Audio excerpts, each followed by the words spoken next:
بسم الله الرحمن الرحيم لا حول ولا قوة إلا بالله العلي العظيم الحمد لله رب العالمين وصلى الله على سيدنا محمد وآله الطيبين الطاهرين.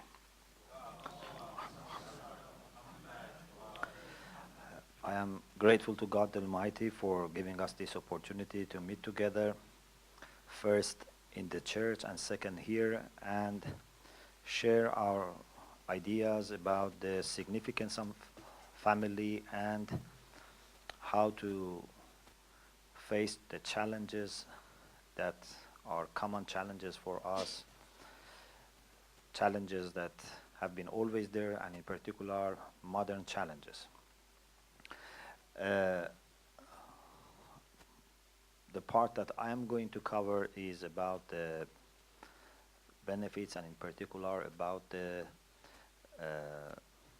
philosophy of marriage in an Islamic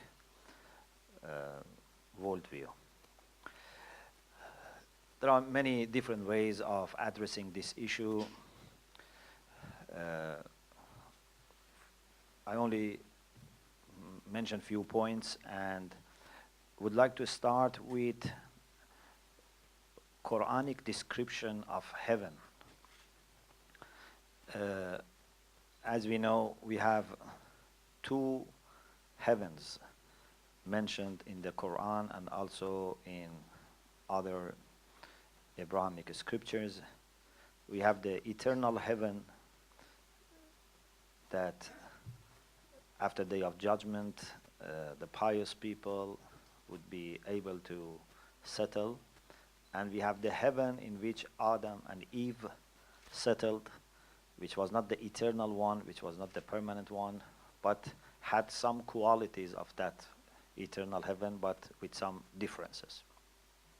So, about both types of heaven, we find that the Quran emphasizes on being there as a family, being there with your mate, husband and wife and children.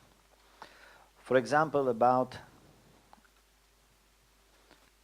the eternal heaven, we have many verses in the Quran, like for example, verse 25 of chapter 2. God says, أعوذ بالله من الشيطان الرجيم وبشر الذين آمنوا وعملوا الصالحات أن لهم جنات تجري من تحتها الأنهار.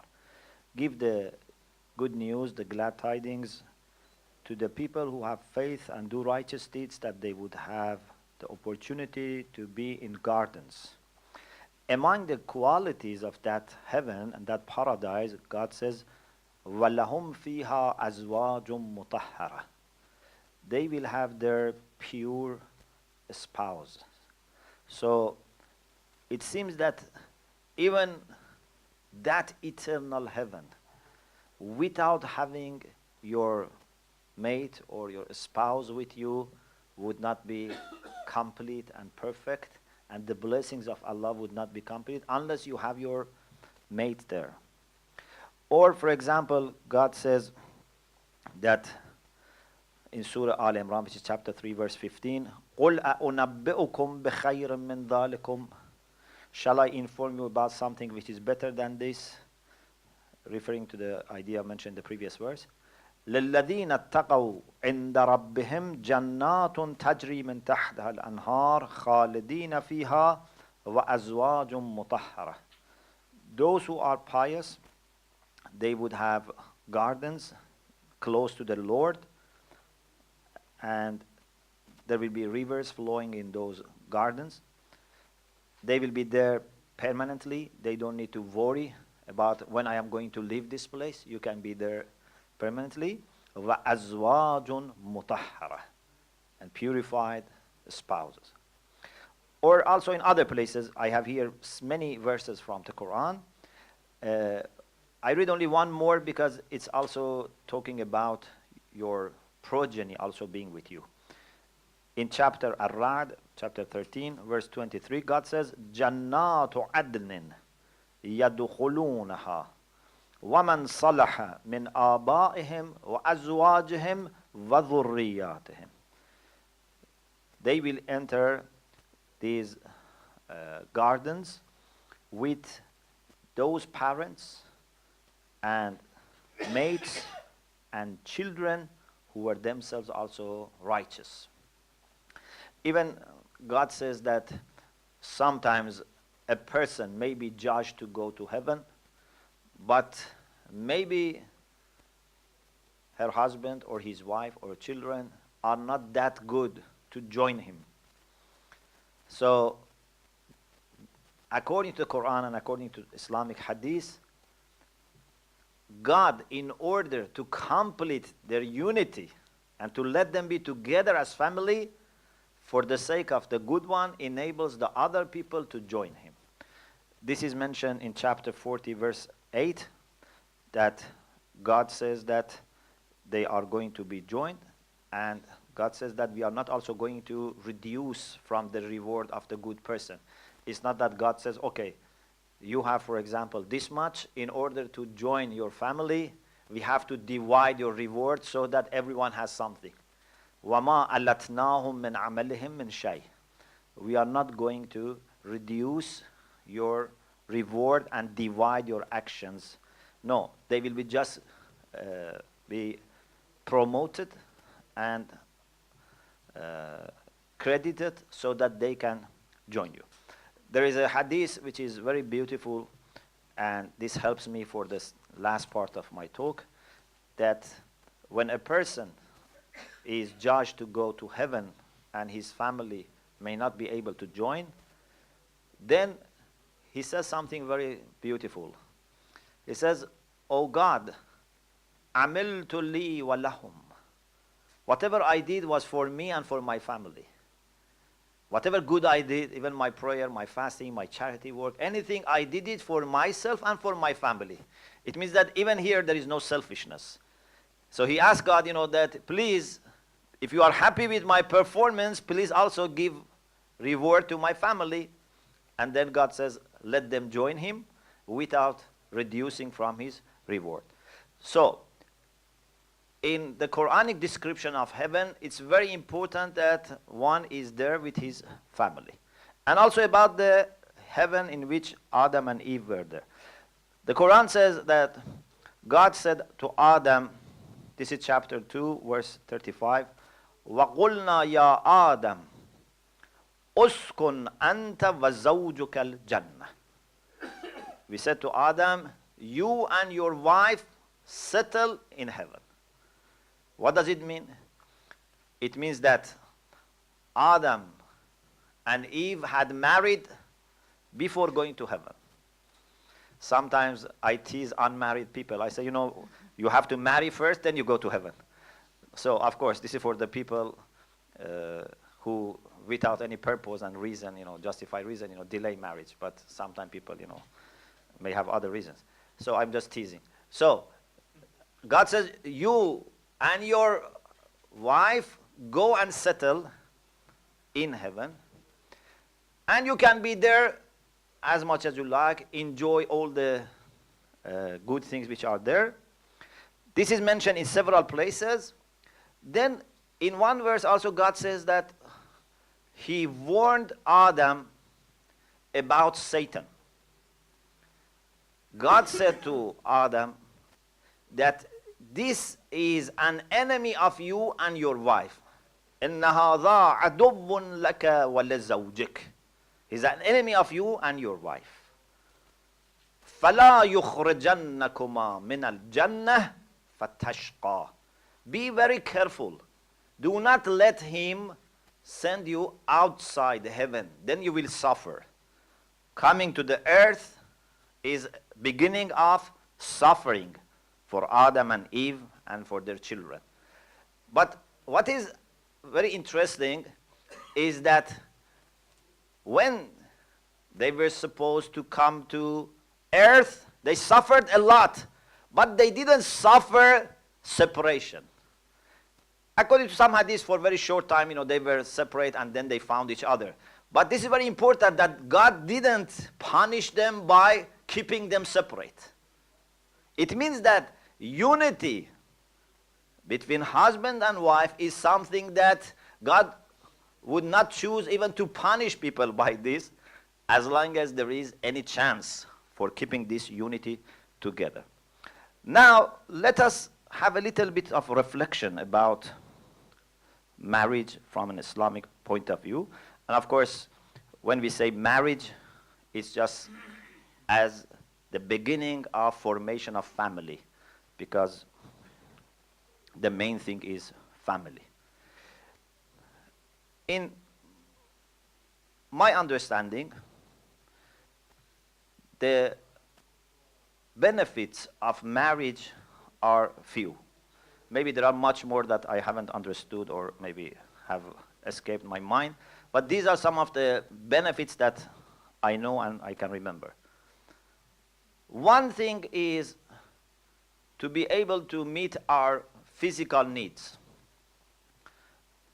For example, if we want to live alone, there are many, needs that we may not be able to meet. Not only the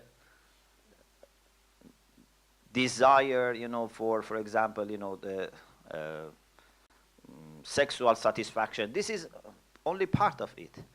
Just to be lonely by itself is very difficult. It's very difficult to be lonely,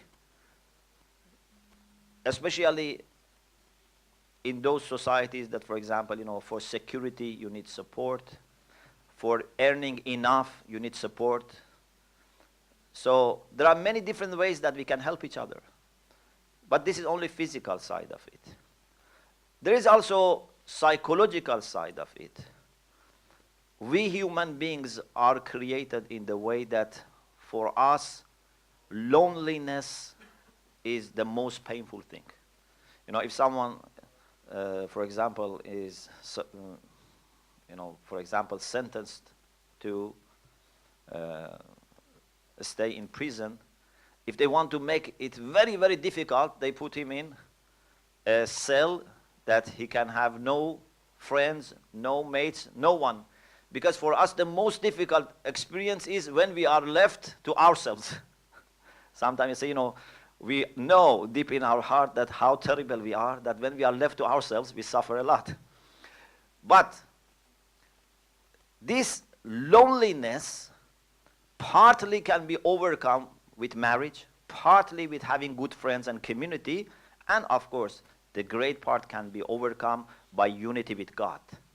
We cannot feel happy when we are not united with God.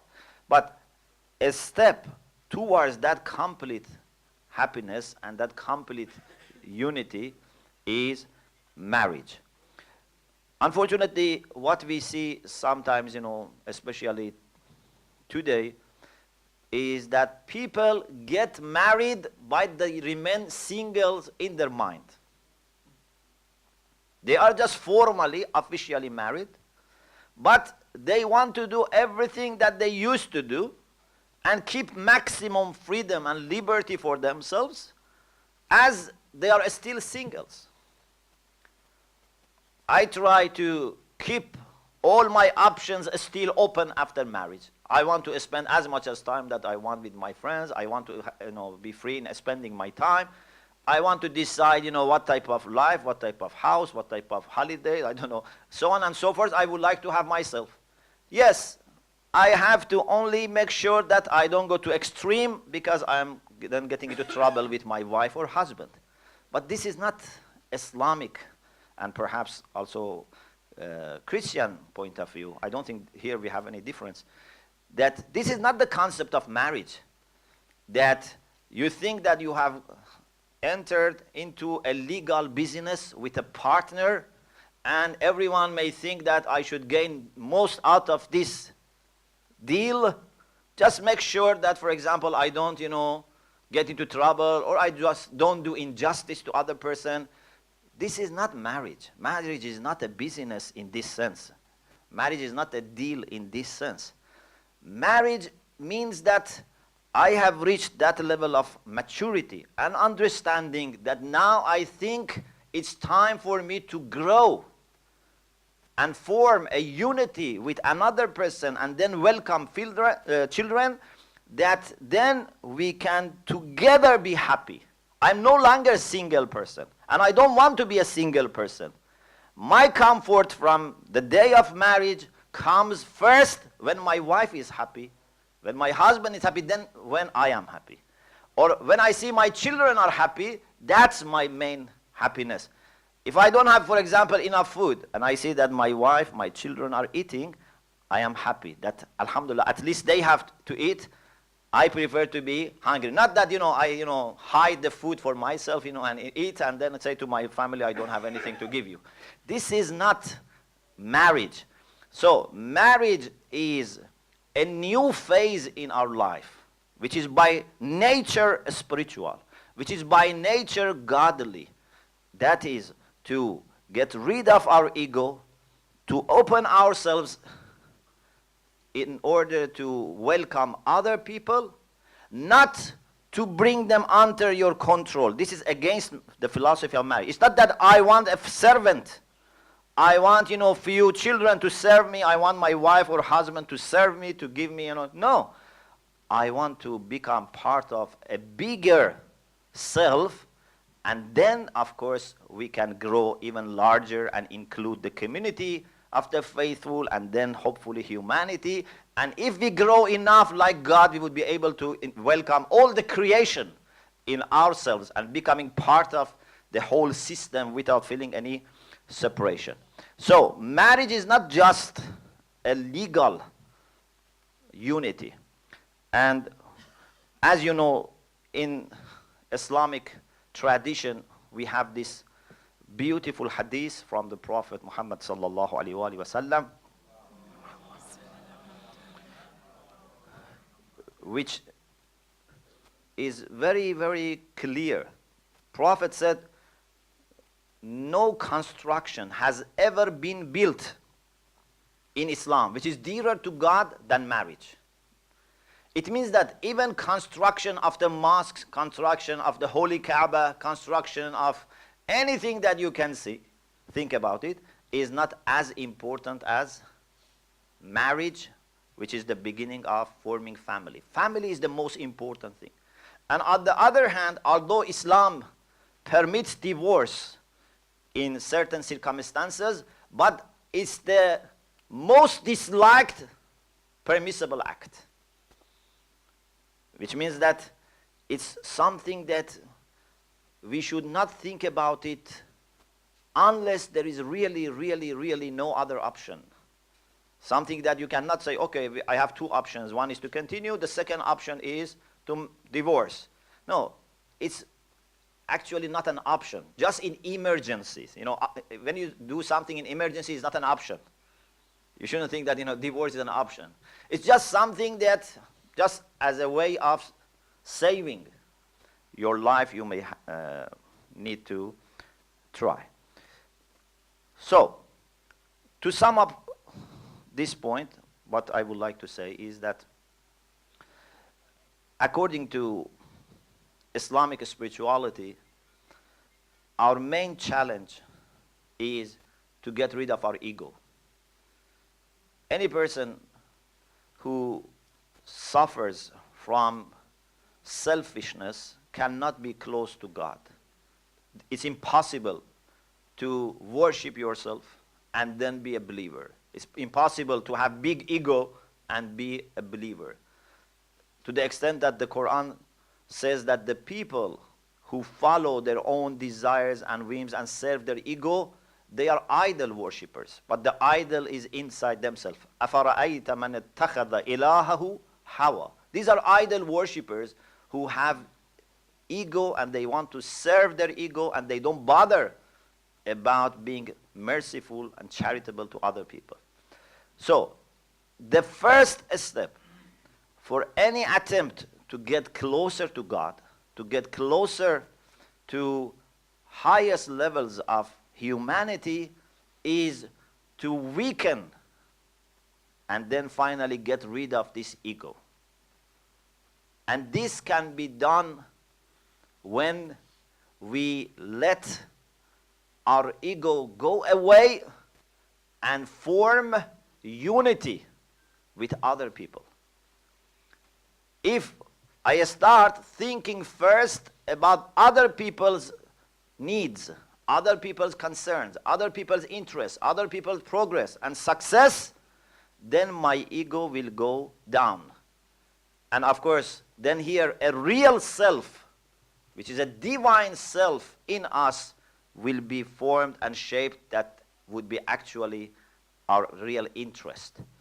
Marriage is a very important step in this process of weakening our ego and trying to form a godly, a new self, which would no longer look at other people as opportunities to gain from them, rather look at other people as opportunities to grow myself by being merciful to them, by being caring for them, by being charitable to them. I hope that God the Almighty would help us to promote the culture of marriage and family by showing in our practice, in our life, in our words, the beauty of family and the outcomes of family, and to be able to safeguard this holy and sacred gift of God. Sometimes I think that family life is so pious, so pure, so innocent, so holy, that perhaps it's the first victim of us going away from God. You know, when you have something very precious, then when the challenges come, if attacks are being directed, enemies come, they will target that most precious thing. In a culture in which people are more interested in worldly pleasure, in their own materialistic life, I think one of the first victims of such attitude to life is family. Family is very soon being targeted. If we see that we have problem in our families, we have breakdown of families, it shows that we have different, unfortunately, attitude to life today that has caused this problem. This cannot be taken easily. We say, okay, as we have inflation, we have breakdown of families. No, it's not as easy like that. If we have breakdown of families, it means that in many important areas we have failed. That now we see the result in breakdown of families, or in people having no interest to get into family life. So we as religious people, we as Muslims, Christians, and people of other faiths, I think we have this common responsibility to safeguard this holy institution and this sacred institution, especially in this day. Thank you very much.